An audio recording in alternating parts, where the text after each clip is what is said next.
l'Esprit de Dieu agit en moi, je loue comme ravi. Quand l'Esprit de Dieu agit en moi, je loue comme ravi. Je loue comme David.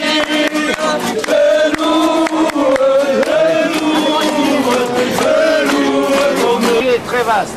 Il y en a ici, il y en a de l'autre côté. C'est la propriété de l'église franciscaine aujourd'hui. C'est apostolique romain, ça dépend du Vatican. Mais les arbres sont à tout le monde. Non, il y a une grande église qui a été construite par Barluzzi, l'architecte de la Transfiguration et de la grotte des bergers, où vous avez été hier, vous vous rappelez? Alors donc, ici, quoi qu'il en soit, ces arbres sont des témoignages que ce qui est écrit est confirmé par la géographie, par la végétation et par des calculs, je dirais, parce qu'il est calculé au carbone 14 l'âge de la matière, par le carbone 14 qui vérifie le degré d'humidité et qui peut vous dire que telle pierre elle a tant de millions d'années, telle branche elle a tant de millions d'années, ou tel dent elle a 50 ou 70 ans, et il y a des gens qui sont venus ici de l'école d'agronomie de pur noyau d'olive qui se pique et un rejet pousse. Alors donc, ici, ils ont trouvé des vestiges. Voilà, nous sommes au jardin de Gethsémanée, là où il y a des oliviers les plus anciens donc, du monde des oliviers. C'est donc des oliviers qui est très très vieux, qui a des dizaines et des dizaines d'années. Là où que Jésus donc fut à l'agonie en priant son Père avant d'être livré pour aller à la croix. La Bible dit que là ses sueurs sont venues des grumeaux de sang.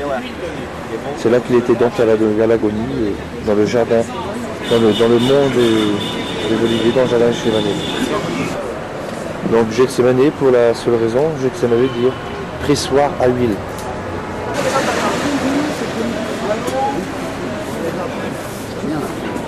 Il y a des oliviers qui ont entre 2 et 4 000 ans. Ça va beaucoup plus loin même. Et il y a des oliviers qui sont vraiment vieux.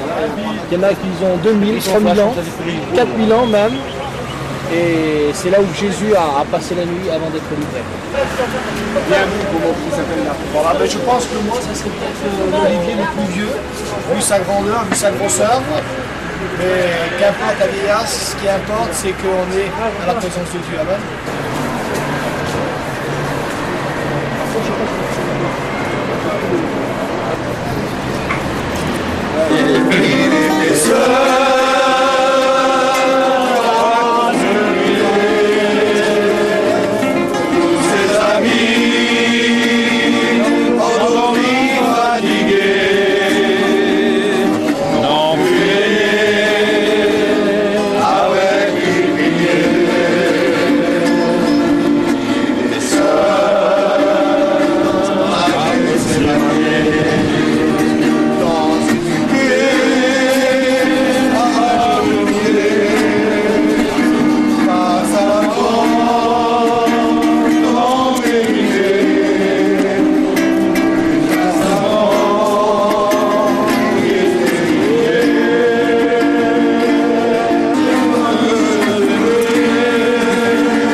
avec son père il priait. Mon père, c'est la parole de vie. Reçois mon esprit et ta volonté. Et pardonne tous ceux qui l'ont fait. Car miséricorde est ta volonté. Mais toutefois, je me soumets, j'accomplirai ta volonté. Et j'attirerai tous les hommes à toi. Et je sauverai celui qui Parce que la disposition de nos cœurs, le lieu spirituel est parfois peut-être un petit peu plus important. Et pour nous, nous sommes aussi différents. Vous savez que la différence de nos vies, l'émotion à l'intérieur de notre cœur est peut-être différente parfois. Il y en a qui sont bénis, d'autres le sont un petit peu moins. Il y en a qui sont dans la joie, d'autres sont un petit peu tristes. J'ai une pensée pour mes frères qui n'ont pas été baptisés dans le Saint-Esprit. Peut-être que dans leur cœur, eh bien, il y a un sentiment de tristesse, un sentiment d'avoir été lésé peut-être. Ils se disent pourquoi lui et pourquoi pas moi? Comme notre frère Jojo l'a dit, le plus important, c'est de garder l'espoir.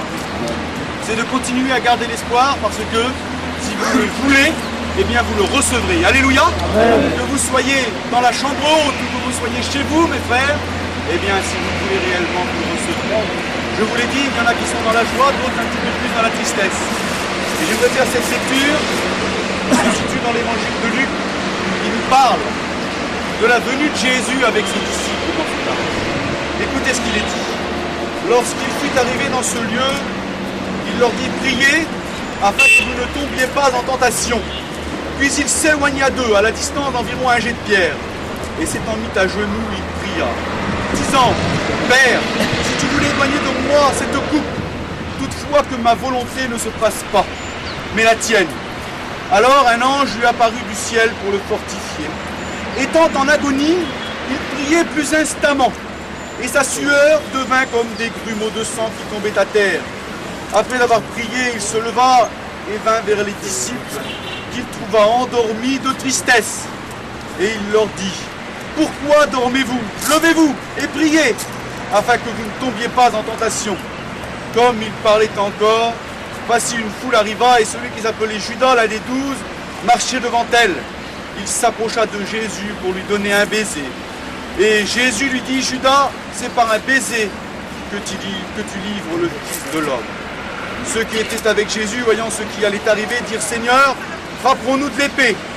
Et l'un d'eux frappa le serviteur du souverain sacrificateur et lui emporta l'oreille. Un autre évangile nous dit que c'est l'apôtre Pierre qui a emporté cette oreille.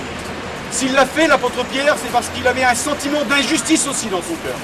C'est parce qu'il savait, et son maître le lui avait rappelé plusieurs fois, qu'à un moment donné, eh bien, on allait venir saisir Jésus. On allait venir le prendre pour l'emporter. C'était la dernière soirée de liberté de Jésus-Christ. À partir de ce moment, Jésus a été pris. Il a été jugé, enchaîné et livré jusqu'au calvaire. Alléluia! Ça a été l'angoisse aussi dans le cœur de Jésus, mes frères. Parce qu'on l'a lu dans cet évangile. Il nous a dit qu'il a été en agonie. Et peut-être que si un ange de Dieu n'avait pas venu fortifier son cœur, eh bien peut-être qu'il se serait laissé aller. Parce que affronter la mort, c'est quelque chose de difficile. Mais il a supplié, il a prié son Père. Et son Père qui était en communion systématique avec lui. La communion était toujours personnelle. Jamais ils ne se sont quittés dans la communion de l'Esprit. Eh bien, a envoyé cet ange pour qu'il puisse venir fortifier son corps, son cœur qui était en proie de la détresse. Jésus, il a recherché la volonté de son Père avant la sienne. Parce que la sienne aurait peut-être été de tourner le dos, aurait peut-être été de dire « Je ne suis pas encore prêt, il faut que j'attende encore un instant ». Mais c'était l'heure qui avait été décidée. Mes frères, ce qui m'a beaucoup bouleversé dans ce texte, et j'y pensais ce matin sur mon lit. Je me suis dit, les apôtres, quand le Seigneur a été livré, quand le Seigneur est parti, quand il a été crucifié, quand il a été au tombeau, quand il est resté qu'avec eux encore et après son ascension, eh bien, ils ne sont pas restés dans la puissance. Ils ont continué à progresser dans le chemin du Seigneur. Mais le ministère de Jésus, incarné en tant qu'homme sur cette terre, s'est arrêté, mais il a continué par le moyen de l'Esprit Saint. Alléluia! Il a continué, et ça a été bénéfique pour ces hommes de Dieu qui devaient reprendre le flambeau, qui devaient continuer de proclamer l'évangile, la bonne nouvelle de paix, la bonne nouvelle d'amour, qui un jour eh bien, nous est parvenue jusqu'à nous, elle est parvenue jusqu'à nos oreilles. Et Jésus-Christ, ce qu'il leur avait enseigné par-dessus tout, frères et sœurs, c'était l'amour. Alléluia. Et vous savez, ce qui me surprend quand je lis les évangiles, eh bien, c'est l'harmonie, mes frères. L'harmonie, l'amour qu'il y avait entre tous. C'est pas facile. C'est pas facile d'être en communion fraternelle. C'est pas facile de se supporter les uns les autres parfois. Et nous en avons eu une petite expérience, mes frères. L'un veut aller à droite, l'autre veut aller à gauche. C'est difficile, n'est-ce pas? Pendant plus de 3 ans, les apôtres ont suivi Jésus-Christ. Oh, ils ne l'ont pas suivi pour 8 jours. Pour 8 jours. Ils l'ont suivi pendant pratiquement 3 années. C'est vrai qu'ils avaient du temps. De temps en temps, ils rentraient chez eux. On a passé à Capernaum. C'était un petit peu le quartier général de Jésus, là où il partait pour faire des campagnes missionnaires, pour annoncer au peuple qu'il fallait qu'il se repentisse s'il voulait hériter du royaume des cieux. Et les apôtres partaient avec lui. Vous avez vu ces montagnes pour venir jusqu'ici? C'était pas avec un bus, c'était pas une partie de plaisir, c'était quelque chose de difficile, c'était quelque chose de contraignant. Ils n'avaient pas leurs épouses, ils n'avaient pas leurs enfants, comme nous. Et eux, ils n'avaient même pas de nouvelles du tout. Il y avait peut-être aussi parfois de l'inquiétude dans leur cœur. Mais ils le faisaient pour Jésus-Christ. Ils le faisaient pour le Seigneur. Parce qu'ils avaient rencontré réellement Jésus-Christ. Réellement le Seigneur qui avait bouleversé leur vie, qui avait bouleversé leur cœur. Et ils étaient prêts à faire des sacrifices pour lui. Ils étaient prêts à se séparer de leur famille. Pour aller à Capernaum à pied, je ne sais pas combien de jours qu'il faudrait. Mais à moi, il me faudrait peut-être des semaines. Quand il y avait une campagne missionnaire, c'était des semaines pour venir, des semaines pour évangéliser, pour toucher les gens, et des semaines pour rentrer. Mais l'agressivité n'était pas à l'intérieur de leur cœur, mon frère. Alléluia. Le sentiment de l'amour était resté intact. Parce que ce sentiment d'amour est quelque chose d'extraordinaire. C'est un sentiment que nous ne pouvons pas avoir de nous-mêmes. Nous ne pouvons pas l'avoir. Parce que, je ne sais plus quel est le frère qui a dit que l'homme avait un cœur comme un buisson d'épines. Je ne sais plus quel frère qui avait prêché, qui avait donné cette note. Et si on n'avait pas rencontré Jésus-Christ, mes frères, est-ce que vous croyez qu'on arriverait à se supporter mutuellement là? Est-ce que vous croyez que ce ne serait pas trop grand, trop difficile pour chacun de nous? Et que Dieu soit béni, parce que le jour où il est venu ici, le jour où on l'a emporté pour le livrer à la croix de Golgotha, eh bien, c'est ce jour-là que nous devons regarder encore. C'est ce jour-là parce que ce jour-là, il a versé son sang. Il a donné sa vie en expiation pour chacun de nous. Et ce sentiment d'amour qui a coulé sur le bois de la croix, eh bien, il est parvenu jusqu'à nous encore 2000 ans après. Amen. Je crois, mes frères, que faut retirer encore plus pour chacun de nous, c'est l'amour qui doit être. Alléluia. Vous avez vu comment nous avons été bouleversés quand nous avons rencontré ces gens du Brésil, ces chrétiens comme nous. Je ne suis pas sensible, je suis comme vous. On est des hommes, on dit, hein, on ne pleure pas pour grand chose. Vous avouerez que quand on les a rencontrés à Cana, les larmes coulaient de mes yeux. Tout à l'heure encore, les larmes coulaient de mes yeux. Est-ce que vous croyez que ce n'est pas avec de l'amour que nos larmes peuvent couler? Si nous avons ce sentiment d'amour que Jésus a su mettre à l'intérieur de notre cœur, cet amour qui a été changé parce que là, c'était dans la tristesse qu'ils étaient. C'était dans la tristesse, dans l'épreuve, les apôtres. Mais ils n'ont pas regardé à leur propre tristesse et ils ont regardé bien plus au-delà le sentiment d'amour que Jésus avait pu mettre à l'intérieur de leur vie. Je crois que c'est sur ce sentiment d'amour que nous devons marcher jusqu'au bout. Alléluia, jusqu'au bout de nos vies. Jusqu'au bout, nous devons tenir ferme dans l'amour. parce que si nous avons l'amour, c'est bien nous avons. Alléluia, que Dieu soit béni. Les têtes.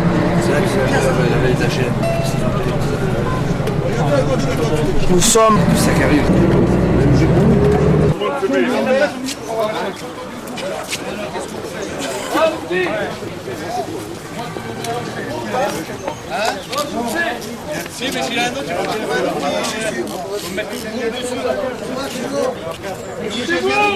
on va rester une heure ici, venez voir les garçons de deux. On prend pas les photos de groupe parce que hier il manquait quelqu'un. Mon frère. Allez, il faut mettre le groupe là, et tout le monde. Tout le monde. Ah, les plus petits.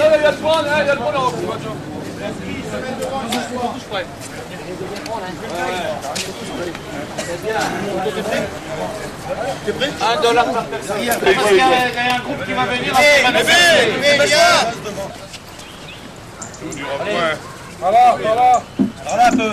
Gloire à Dieu. Amen. Alléluia. Gloire à Dieu. Shalom.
Je dirais que c'est de l'ordre.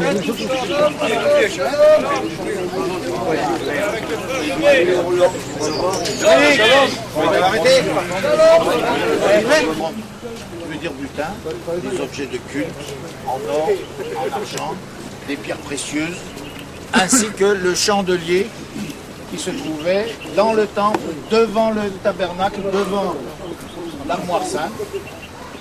Là, on dirait la salle sainte, le saint des saints, où il y avait rien comme ça. Alors, il y avait ce chandelier qui était allumé continuellement, la flamme éternelle, qu'on appelle en hébreu menorah. Et pourquoi 7 branches qui ici marquent comme si c'était des bougies qu'on mettait, mais à l'époque on ne mettait pas des bougies, on mettait des godets et de l'huile d'olive. Merci. Maintenant, cette reproduction est une reproduction, comme j'ai dit, d'un chandelier qui a été amené, ce butin qui est montré sur un bas-relief de l'arc de triomphe de Titus à Rome. Il y a un arc de triomphe de Titus, comme il y a aux Champs-Élysées. Il y a des bas-reliefs, des explications, ça rappelle des faits historiques et des prouesses et autres. Parce que les arcs de triomphe, c'est que pour la victoire. Et les défaites des uns, c'est le triomphe des autres. C'est les autres qui font l'arc de triomphe. La France, elle fait des arcs de triomphe. Il y a un motif qui représente des esclaves qui amènent le butin. Des esclaves, des prisonniers de guerre et un grand défilé. Et puis le César est là-bas, la foule et oh. Eh bien, c'est une forme comme ça. Et si vous vous rappelez, à Capharnaüm, on voit un chandelier qui est plutôt arrondi. Vous vous rappelez, je vous ai montré sur le chapiteau? Oui ou non? Alors, peut-être cette forme est l'imagination de l'artiste qui a ciselé le chandelier, ou peut-être c'est la forme originelle. On ne saurait pas le dire exactement, mais ce n'est pas très grave pour l'instant. Ce chandelier a été présenté par le Parlement anglais, qui a dû quoi qu'il en soit, en 1956, Bien mieux. Du Parlement anglais et offert au plus jeune Parlement du monde en 19.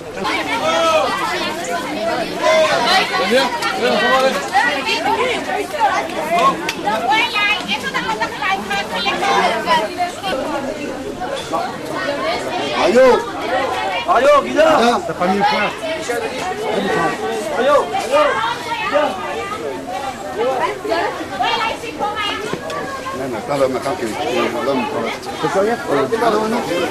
Celui-là, Guida.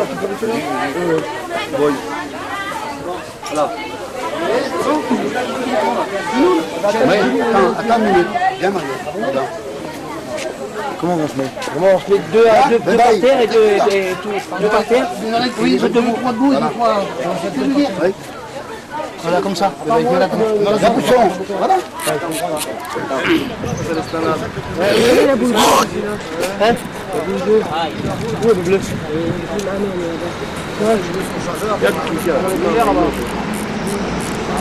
Tout à fait bleu, tout à fait bleu.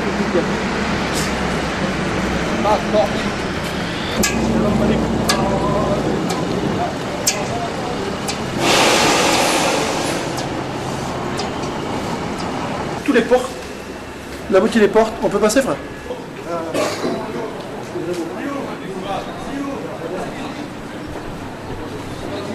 Ici en face, ceux qui peuvent le reconnaître, vous le voyez, hein?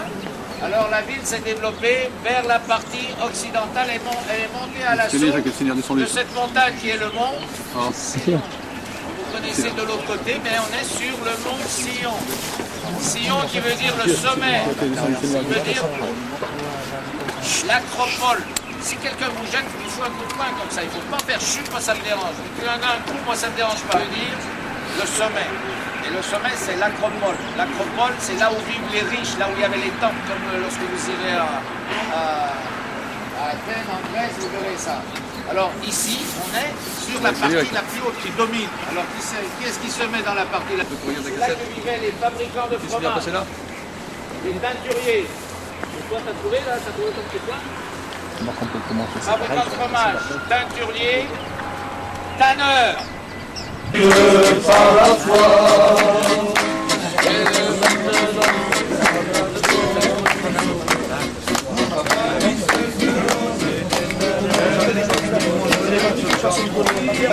on suit-le à la fois.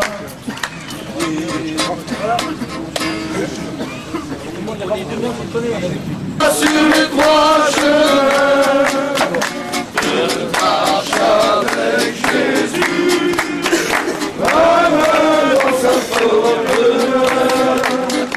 Jésus me précède.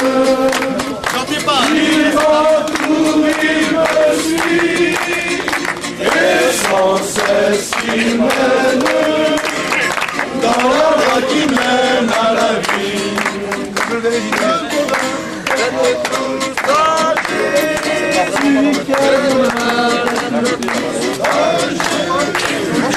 Alléluia, gloire à Dieu, alléluia, gloire à Dieu, alléluia, gloire à Dieu, alléluia, gloire à Dieu, alléluia, alléluia, gloire à Dieu. Donc les deux frères, je vais passer la victoire au droit. Et c'est bizarre parce que il y a des fois aussi nous avons renié le maître dans certaines circonstances de la vie. Et nous il y a quelques passages où on parle de Dieu sur parce que il ne faut pas toujours voir le côté négatif de Pierre, aussi le côté positif. Que Pierre c'était un homme zélé, un homme qui en voulait, un homme qui se tenait à la brèche, quelqu'un qui voulait travailler pour Dieu. Et il avait un gros problème, Pierre. C'est que il était trop sûr de lui. Et on va le voir ensemble.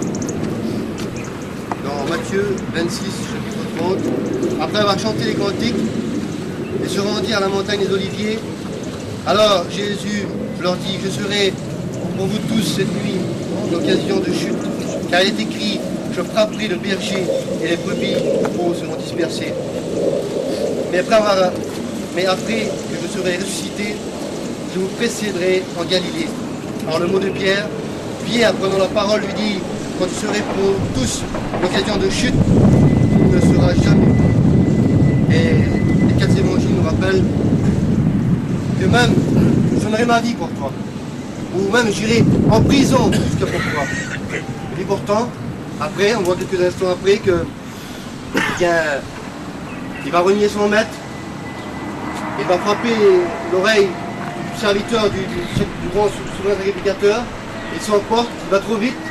Pourtant, dans le même chapitre 16, verset 16, il y a une belle confession de Pierre, il a dit « Tu es le Christ, le Fils du Dieu vivant ». Et puis après, du coup, ça dégringole.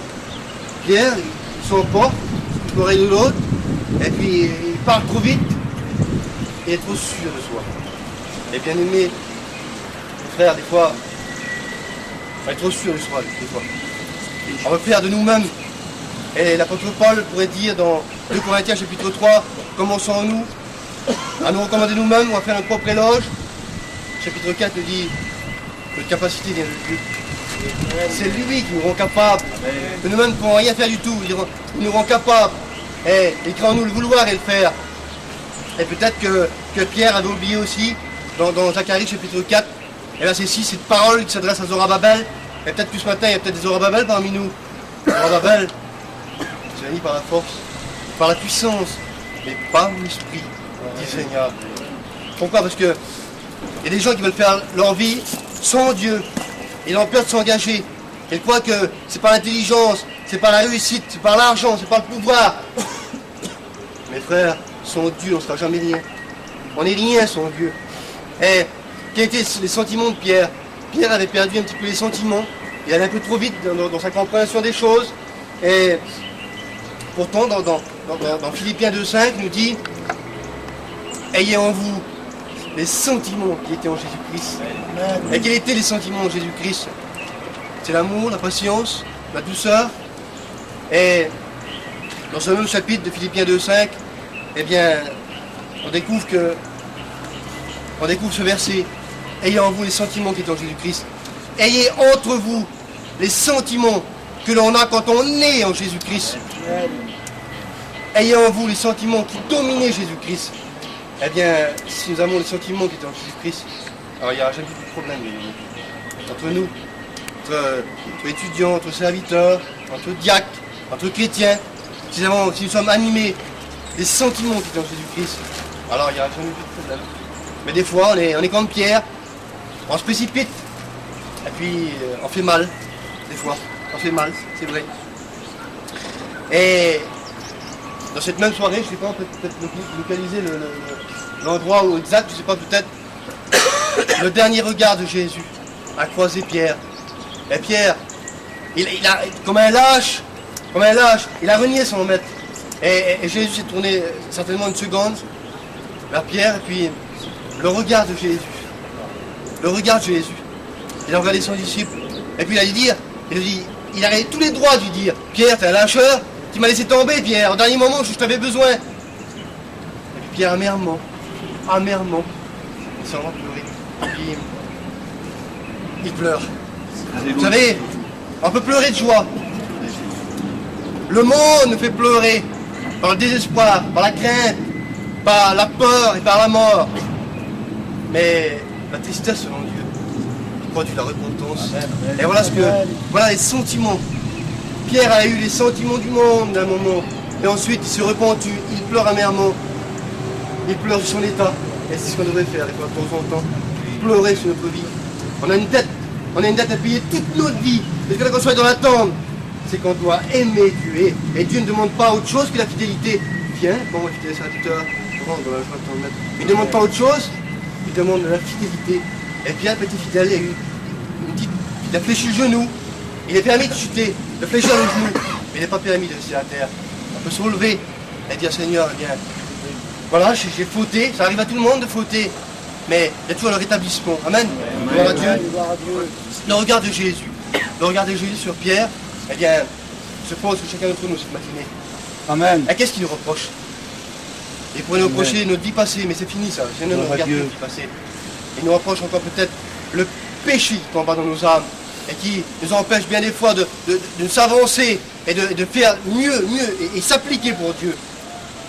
qui ne te reproche rien du tout de ta vie personnelle, à toi, il ne te reproche rien, mais il te reproche le péché qui combat dans ton cœur, dans ton âme, eh bien, en cette matinée, tu peux être rétabli. Tu peux être rétabli. Ne fais pas ta vie sans Dieu.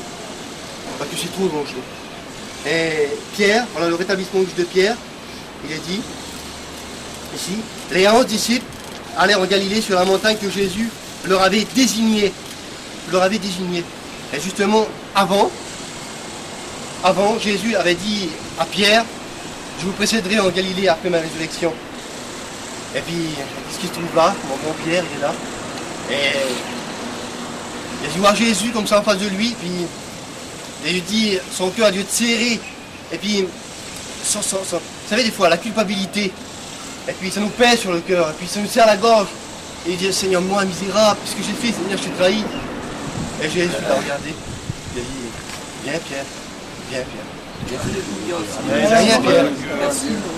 Je te jette pas un regard de haine, un regard de critique. Je t'en reproche rien, Pierre. Tu es un homme, tu es faible. Pierre, je t'aime. Je donne ma vie pour toi. Je t'aime et je donne ma vie pour toi. On va dire au Seigneur.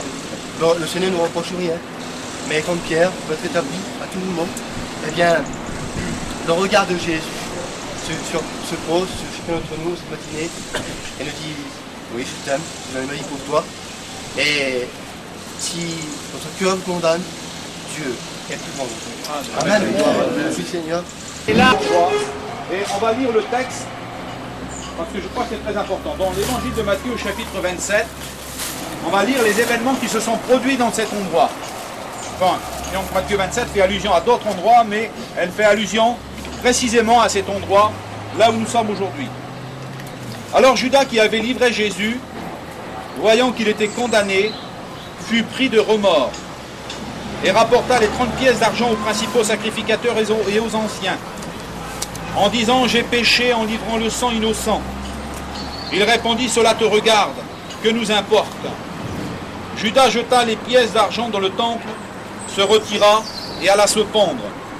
Les principaux sacrificateurs les ramassèrent et dirent « Il n'est pas permis de les mettre dans le trésor sacré puisque c'est le prix du sang. » Et après en avoir délibéré, ils achetèrent avec cet argent le champ du potier pour la sépulture des étrangers. C'est pourquoi ce champ a été appelé champ du sang jusqu'à ce jour.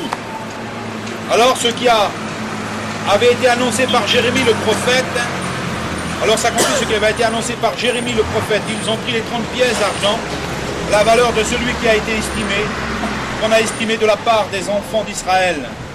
Et ils les ont donnés pour le champ du potier, comme le Seigneur me l'avait ordonné.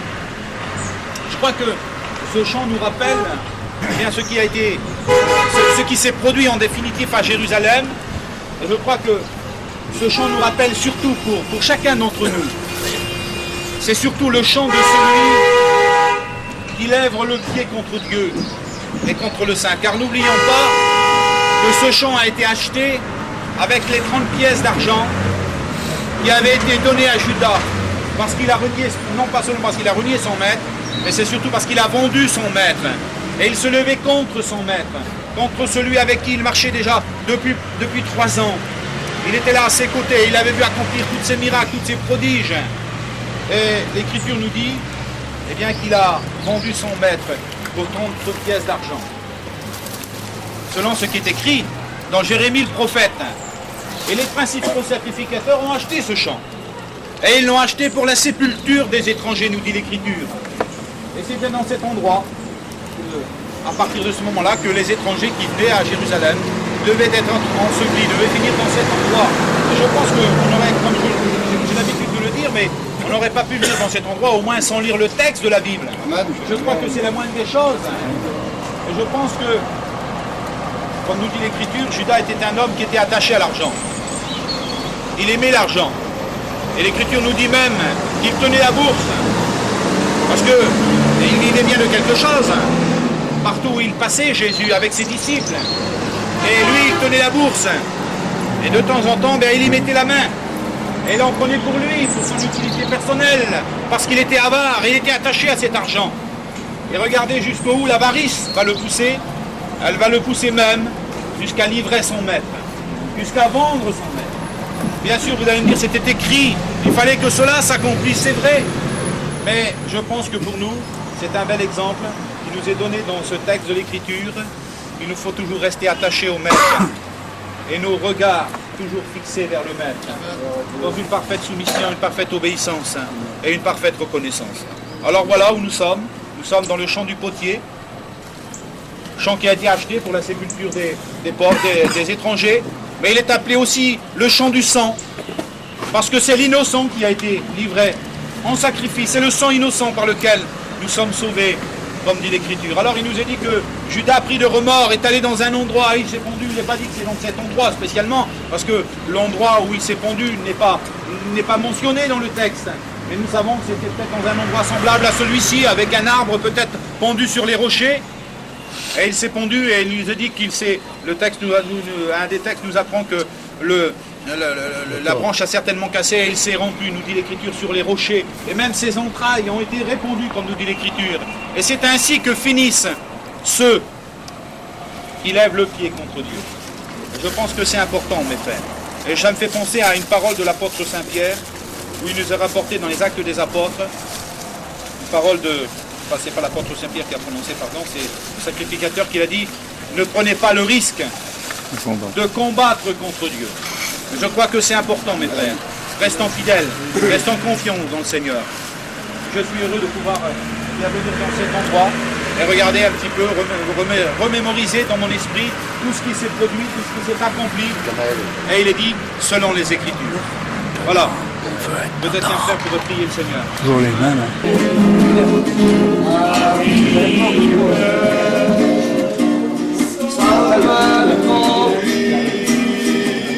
Allez, je regarde venant du nord. Allez, je regarde et à son amour. C'est là que Jésus a fait une à Cana, l'auberge de Montfort-Maritain, peut-être qu'on verra. Et dans chaque endroit, presque, où le Seigneur se passait, il se passait quelque chose.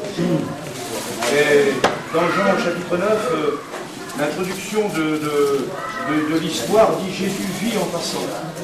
Et c'est ce qu'on vient de chanter, Jésus est la lumière. Jésus vit en passant, quelque chose d'important. Et je crois, entre parenthèses, si le Seigneur ne l'aurait pas vu, on serait encore dans les ténèbres. Mais le Seigneur nous a vus depuis longtemps. Il y a vu un homme qui souffrait, un homme qui était aveugle. Un homme qui était aveugle de naissance, et je m'imagine, là je pensais tout à l'heure, il y a 2000 ans, cet homme se tenait là, peut-être, ici, aveugle, mendiant, avec des problèmes, comme les problèmes qu'il y a aujourd'hui. Mais combien le Christ il est venu pour nous soulager, pour nous libérer de tout ça. Et sa lumière nous éclaire tous les jours, et c'est vrai qu'un jour, quand le Christ il a passé dans ma vie, il a vu que j'étais aveugle, et combien d'aveugles dans notre famille, combien d'aveugles autour de nous, même ici à Jérusalem. Parce que s'il est la lumière du monde, n'oublions pas qu'il y a encore beaucoup de gens qui n'ont pas reçu cette lumière. Alors, ce que je voudrais dire simplement, et pas être long, c'est que l'eau est le symbole de la vie. S'il n'y a pas d'eau, si Jésus serait trouvé au pôle Nord, là-bas, la Bible elle aurait une autre différence. Parce que si l'eau est mentionnée dans la Bible comme une denrée importante, plus que l'or, plus que le foie gras, plus que l'homard, plus que tout ce qu'on peut imaginer dans ce monde, plus que le pétrole même, parce que sans pétrole on peut vivre sans pétrole, mais sans eau on ne peut pas vivre. Alors donc l'eau est le symbole de la vie. Et je pensais aussi pourquoi que Dieu avait construit une ville sur une telle hauteur. Si c'est moi qui construis, j'aurais construit cette ville, j'aurais construit en bas, pour ne pas avoir de problème, pour avoir de l'eau. Mais je crois que Dieu, quand il fait quelque chose, pour l'homme, il y a toujours des problèmes, il y a toujours des points d'interrogation, mais ce que Dieu choisit, les choses folles, pour nous, ce sont les choses sages pour lui. Parce que lui, il a le moyen de faire monter là où que personne ne pouvait à l'époque. Maintenant, c'est vrai que la science permet d'enrichir la foi, dans le sens qu'on a même des turbines dans le désert maintenant, on a même de l'eau partout, on a fait des châteaux d'eau en France. Et disons que maintenant, nous, on va aller à l'hôtel, on a l'eau à domicile, on tourne un robinet, sur le plan hygiène aussi, en ce temps-là, il n'y a presque pas d'hygiène, et on a parlé de la vallée du Cédron, la vallée de la Gienne, etc. Mais sur le plan hygiène, maintenant, nous, surtout en France, on a tout sur le plan hygiène. On a l'eau à domicile, on a les toilettes, on a tout, et je crois qu'on peut avoir tout ça, mais si le Seigneur a fait un rapprochement avec la Samaritaine et l'eau de la vie, non pas l'eau pour se laver, pour faire cuire manger, pour boire, mais comme on donne une importance à l'eau matérielle, combien qu'il est bon quand on prend une douche, comment qu'il est important quand on se rafraîchit que l'eau fraîche. C'est pour ça que David dit que celui qui donne un verre d'eau fraîche à son frère, non pas un verre d'eau chaude ou tiède, c'est pas bon, on met dans un frigidaire une bonne boisson, comme on dit à quelqu'un qui a de boire une bière fraîche ou quelque chose de frais, la fraîcheur. Et je crois que l'eau de Dieu, c'est ce qui rafraîchit notre âme. Alors le Seigneur, quand il a passé, il a vu cet homme, et quand il lui a dit, va te laver au lavoir, on pourrait dire maintenant, hein, au réservoir ou au lavoir, peu importe le nom, ça a changé, au réservoir de Siloé, et le mot Siloé veut dire envoyer, c'est l'un qui était envoyé l'eau dans la ville de Jérusalem. Alors je crois que le Seigneur, quand il dit dans sa parole, qui enverrai-je, le Seigneur il a été envoyé de Dieu pour nous donner cette eau, alléluia, pour ouvrir nos yeux, parce qu'on était aveugles. Et le tout c'est de se laisser manipuler, toucher par le Seigneur. Et comme je pense que cet homme s'est laissé toucher par le Seigneur, il lui a touché les yeux, et la Bible nous mentionne aussi dans plusieurs endroits que le Seigneur touche, il a touché le cercueil de cette veuve, il a touché beaucoup de choses, et il est bon de se faire toucher par là. Il est bon de venir là, vers celui qui a été envoyé de Dieu, afin qu'on se rafraîchisse, non pas à cette eau-là. Maintenant, ils n'ont plus besoin de boire cette eau-là maintenant. Beaucoup en ville ont les robinets, et ils sont tous modernes. Mais disons, là, à cette époque-là, c'était important, la vie dépendait de cette eau. Et aujourd'hui, notre vie dépend de celui qui nous a donné l'eau de vie. Alléluia, nous prions le Seigneur. Touchons beaucoup cet endroit. Et aussi, il y avait aussi les disciples qui connaissaient vraiment cet endroit. Et c'est vrai, ils vont poser la question à Jésus, dans le passage Ali a dit pour nous, est-ce que c'est lui qui a péché ou ses parents qui a péché pour qu'il soit né aveugle? Mais Jésus voulait là, et puis je le dis aux frères serviteurs de Dieu, c'est pour ça que je dis ça, Jésus voulait voir la compassion de ces hommes. Parce que Jésus, il connaissait cet endroit-là, comme je disais, et aussi les disciples connaissaient cet endroit-là. Mais Jésus s'est trouvé combien de fois à passer dans cet endroit, et sans pour autant avoir fait ce miracle que Jésus a fait. Il voulait voir la compassion des apôtres.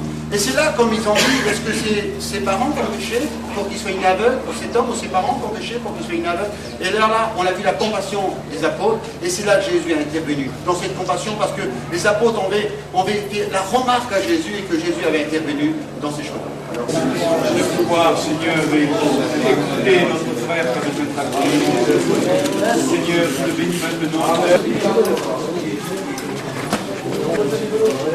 Allez les gars, personne ne sort d'ici, c'est moi. La plus grande, c'est 491 mètres de Épinacle sud-ouest, Épinacle 285 mètres dans sa largeur face à la ville ancienne, un peu moins large dans la paroi où il y a la porte dorée. Et tandis qu'au nord, c'est ce spécialité, c'est pas rectangulaire exactement.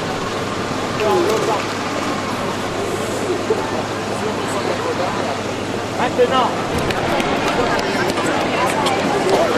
il y a le guide qui va venir tout à l'heure, il va nous expliquer un peu ce qui se passe. On va regarder. Et on va sûrement prier un court instant sur le lieu là. Alors que Dieu bénisse à chacun d'entre nous. Hein, on voit les beaux bâtiments, murs. Et bébé.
ici nous sommes devant le mur de la lamentation, où que les Juifs se réunissent pour prier, pour recevoir quelque chose de Dieu.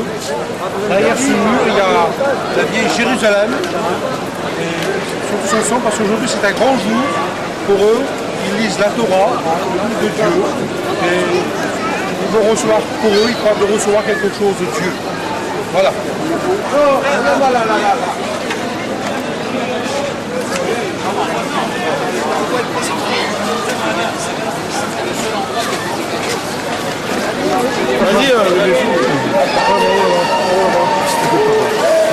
Ici, nous sommes devant le mur de lamentation, devant le temple qui fait 480 mètres sur 280. Les Juifs pieux sont là et implorent le nom du Seigneur. Ils demandent ce qu'ils ont besoin et ils ont des besoins. Chacun ici vient faire connaître son besoin à Dieu. Bien que nous savons que dans la Bible, qu'il est dit que ce n'est pas seulement à Jérusalem qu'il faut adorer, mais en esprit, en vérité. Mais Jésus a ordonné de prier partout, en tout lieu. Il est dit de se retirer, de prier, de faire connaître ses besoins. Il dit de prêcher en toute occasion favorable ou non et aussi prier sans cesse. 1 Thessaloniciens 5, verset 17. Nous croyons la parole de Dieu. Et nous sommes ici dans la joie de pouvoir dire que il y a déjà 2000 ans bientôt que Jésus était dans ces lieux. Que Dieu vous bénisse. Voilà, c'est ici que tous ceux qui veulent adorer peuvent adorer. Louer Dieu, demander, prier, pleurer. Oh, c'est pas se lamenter des autres, mais sur soi-même, sur sa propre vie. À côté d'un si grand amour que Jésus nous a donné. Bon, ma femme, je suis très content. C'est au mur là. Je suis très content d'être devant le mur de la voir le pont. Là, on les Juifs là, ils cessent leur joie, se lamentent, leur foi et leur prière. Ils ont le feu là, les 5 livres. Alléluia. Il n'a pas dans le temps, il n'a pas.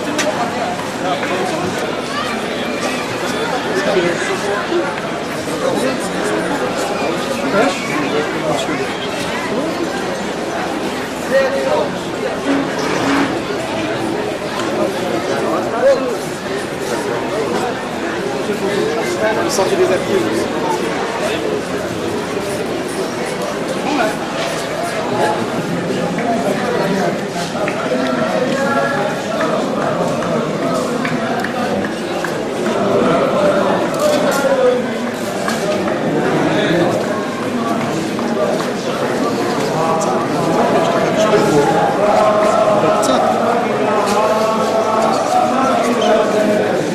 Acho que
sommes sous les fondations de Jérusalem. En dessous se trouvaient les écuries du roi Salomon qui mettait ses chevaux.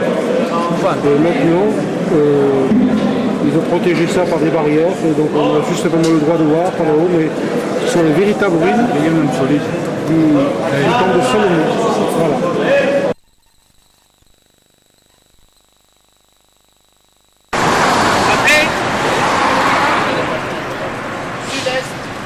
Maintenant, là, on marche ces gens-là, c'était les escaliers par lesquels on s'élevait à travers des couloirs ou corridors vers le temple. C'était les trois portes fermées, parce que ça s'arrête tout.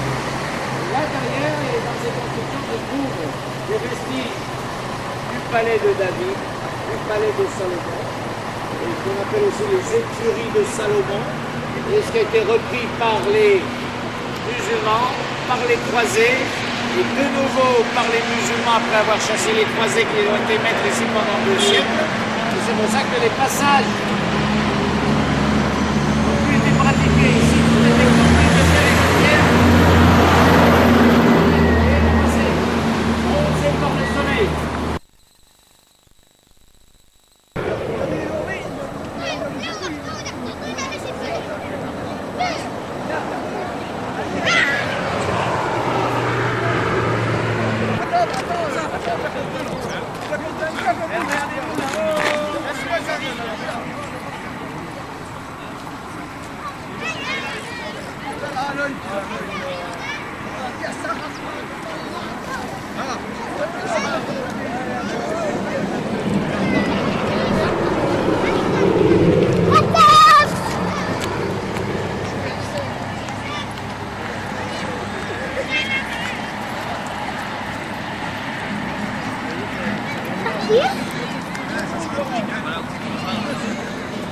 Viens là.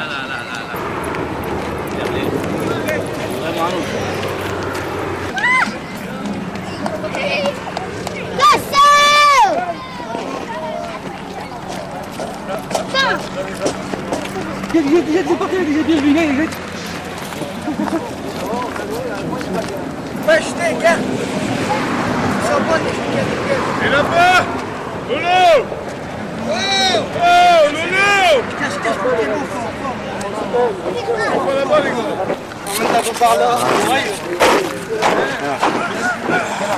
gars. Bonjour, bébé. Merci les enfants bédouins. Ça peut diminuer de tout. Il n'y a pas de courant ni d'eau. 2 pierres à bois. Voilà. Et là, la chaise, à Babouin. À Babouin. Hé, Lolo! Alors! Filme, quel beauté, bébé. T'as filmé tout le village, bébé? Ouais. Filme pas la route, essaie de pas filmer le haut de la route, tu sais que ça reste désert. Ouais, c'est ce que je dis. Beauté, Seigneur. Voilà, ce sont des tziganes, des nomades d'Israël, israélites. Des Israéliens. Tu l'as monté dessus. C'est depuis qu'il monte avec sa petite soeur.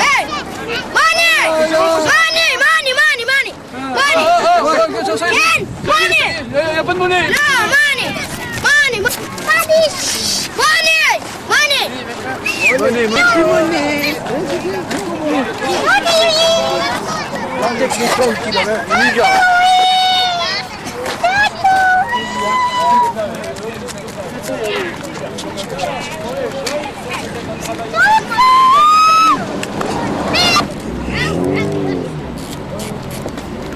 Oh!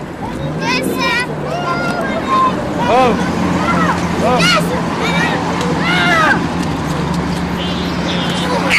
Money, là-bas. Voilà, là-bas. Ah, là-bas.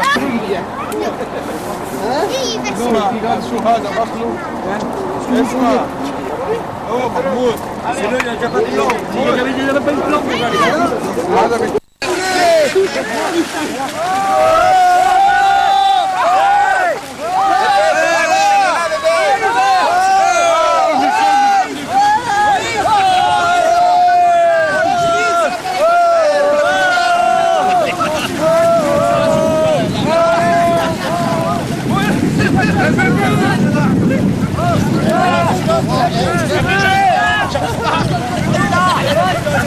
Allez,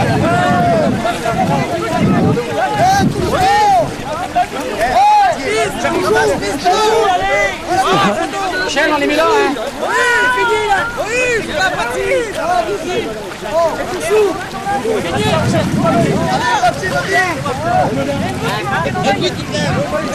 C'est incroyable!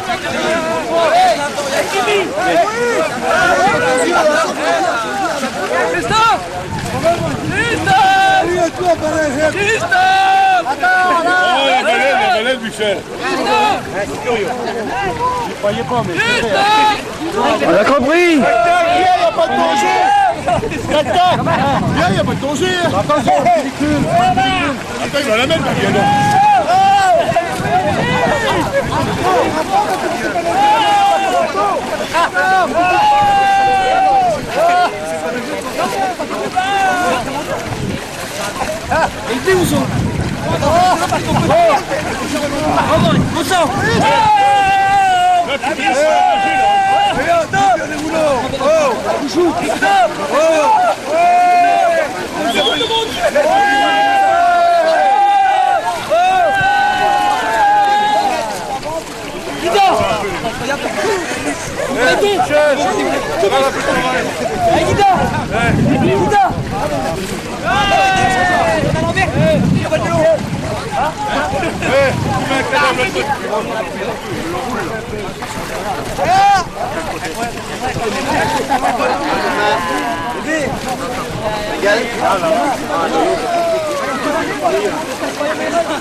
Oui, vas-y.